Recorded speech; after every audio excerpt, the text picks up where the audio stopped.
Idleness. A belief amongst many rich people that the poor lived in squalor because they were lazy. Poor laws. A collection of laws designed to help the poorest and most vulnerable. They actually trap them in conditions almost like slave labor. Lassaiz-Faire. A hands-off government approach to managing society. This meant they were failing to tackle poverty.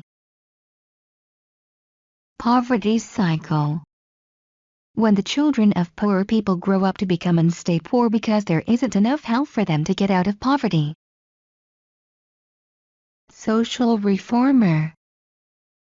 Someone who plays a part in trying to change society. This could be through providing studies, making a personal impact, or changing policies.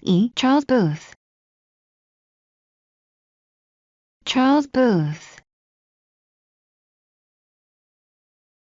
A Liverpool business owner who was interested in poverty, classifying it and the causes of it. He produced maps of London that showed poverty in different areas.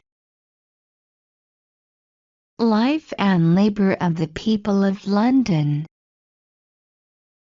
Booth's study showed that 35% of London was living in poverty and showed that once people lived in poverty, they were usually not able to get back out.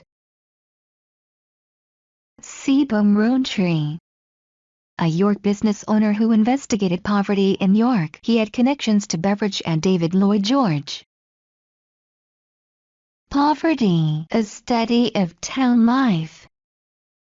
Rowntree's study showed that 28% of York's population lived in either primary or secondary poverty. It showed that children, parents, and the retired suffered the most. Interviewed over 46,000 people. Round about £1 a week.